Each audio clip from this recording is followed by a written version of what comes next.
A core feature of any application is being able to navigate between different pages of the application. In this lesson, we'll discuss navigation and how we use viewports inside Opus to display different dashboards. So to start off, I have a new dashboard called index.json. This one is located inside the lessons folder, lesson 19. You'll see page 1 and page 2.json as part of the repository. The index file you'll need to create for yourself. So to start off, I'm going to add a viewport to this container.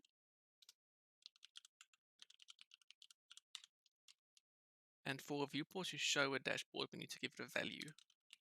The value is the path to a dashboard we want to show. So remember, any dashboard you want to reference always starts within the dashboard folder. So I don't need to type mda/dashboard, or I don't need to type dashboard. I can just start typing whatever's inside dashboard. So I want to navigate to the lessons folder. Within that we have 19_navigation, and within that we have page 1. Remember, another way to get this is to, in Sublime Text, right click on your file and copy the path. In your editor it might work different. You might have to right click over here, or maybe open Ctrl+Shift+P to copy the file path. It'll depend on your editor. And also remember, we never add the .json. So now we have page 1 is the one we want to open. See, if I refresh my browser, we'll see page 1 is rendering because page 1 is red background and a single page. In this case, it isn't single page because the container in which it renders is not single page. So whenever you have a viewport in which you want to control the size of the viewport, you always need to add the styling to the parents of the viewport. In this case, it's the container. So now we'll have to add single page over there. Any other styling you want to do to the viewport, for example, if you wanted to flex it, or if you wanted to have a margin on the left, should always be on the component outside of the viewport. A viewport should only be there for controlling which dashboard is being rendered through the value property. So here we have our page 1 rendering inside our viewport. We can add another viewport. Let's make it page 2. And if we wanted to control the direction that these are being rendered in, of course we can just change it over there. It's already vertical, let's make it horizontal. And we can add flexing to them as well. Now to make these flex, we would have to add the flex property, but as I mentioned, we don't add styling properties to the containers or to the viewports themselves, we add them to the container. So what we need to do now is we need to add a container for each one of them. So we have 2 containers, one for the first viewport, one for the second viewport, and I'll clean my JSON. So now we can add flex to these containers.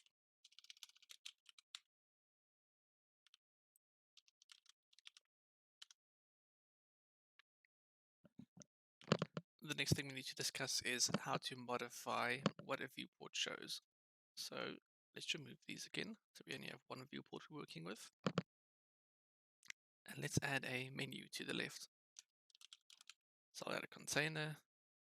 I'll give it a background color of light gray. Let's give it some padding as well. We won't see it. Well, we do see it because it has padding. If it wasn't for the padding, it wouldn't render. And let's add a button or anything clickable inside it. We haven't discussed buttons and fire scripts yet, so you'll have to bear with me for this one. We will discuss this in a future lesson.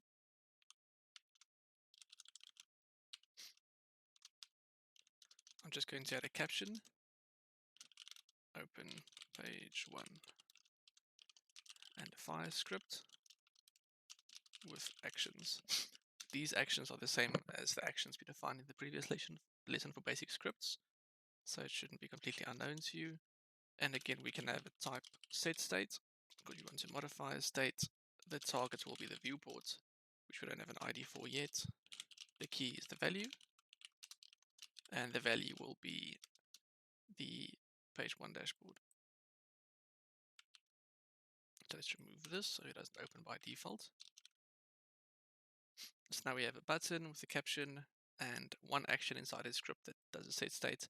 Let's go add that ID for our viewport, viewport 1. And now clicking on the button should open the dashboard for us. So by default, component type is not supported. So to rectify this, we have to go inside the components theme. You'll see that currently there is no button in there. You can go and add that.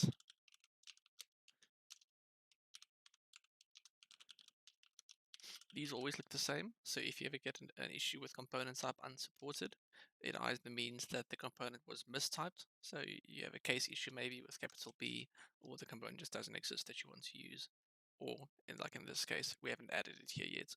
Normally when you work inside a new application, all the component types will already be there, but it does happen when in new releases of Opus, new components are released, that you'll need to add it to your components.json theme. So remember, this is inside your metadata, there's theme folder, components.json, and you can literally just copy any of them and put the type there and the type inside the path over there. Clean the JSON.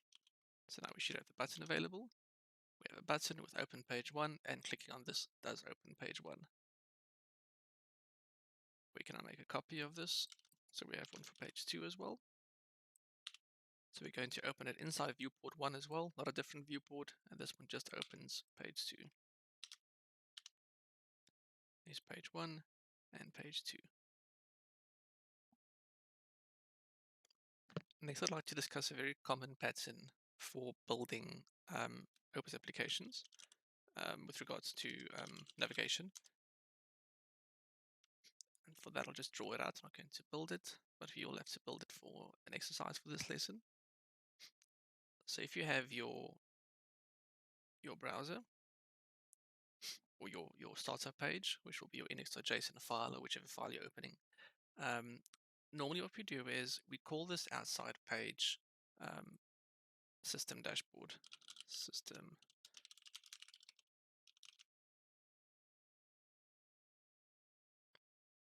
Then within system dashboard, what we do is we have a viewport inside a container. So firstly we have system. Actually, we call this one system dashboard. This is a container. Simple normally.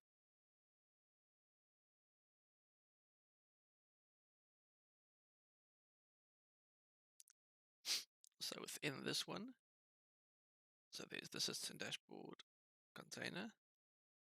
Within this, we have a viewport called system viewport.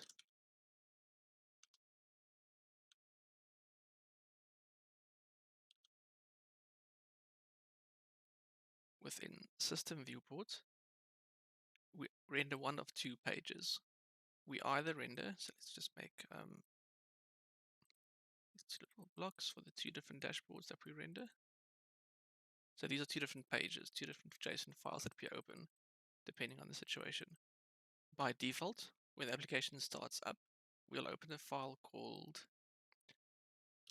landing dashboard. And landing dashboard has a container as well. I'm not going to keep drawing the blocks, but inside this we have a container called landing dashboard. That's the ID of the container. These are all IDs. So the ID is system dashboard, system viewport, and landing dashboard. And then within the landing dashboard container, we have another viewport called landing viewport.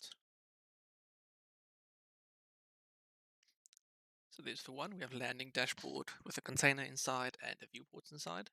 Or in the other case, we have something called app dashboard. And within app dashboard, we have an app dashboard container. And within the app dashboard container, we have a app viewport. get my capital case, viewport. So these are the two dashboards that we can open.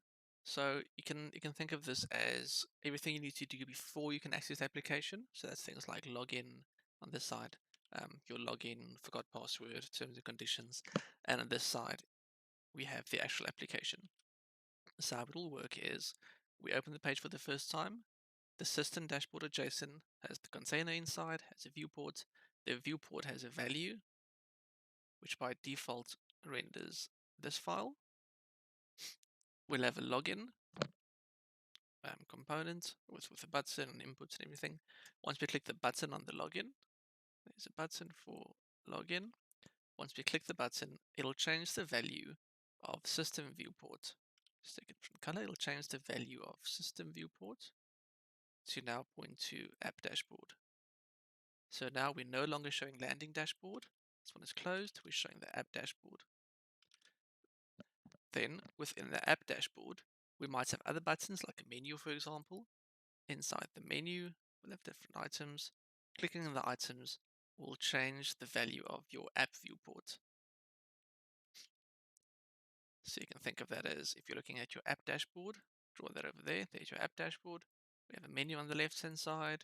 There's your app viewport somewhere, and clicking on these changes the app viewport. So through this pattern, we have the ability to control firstly the outer level, which is which how can we call it, which dashboard to render, which parts of the application to render, and be it login or internal, so the outside of the application or the inside. And then we have a second level after we've set the system viewport. We have a second level in which we can control the application and dashboard we want to show. We also, of course, have the ability to do the same for the landing viewport. So once we're on the landing section, we can swap between showing your login or your forgot password or terms and conditions or whatever you might have in the same way that we control it inside the application.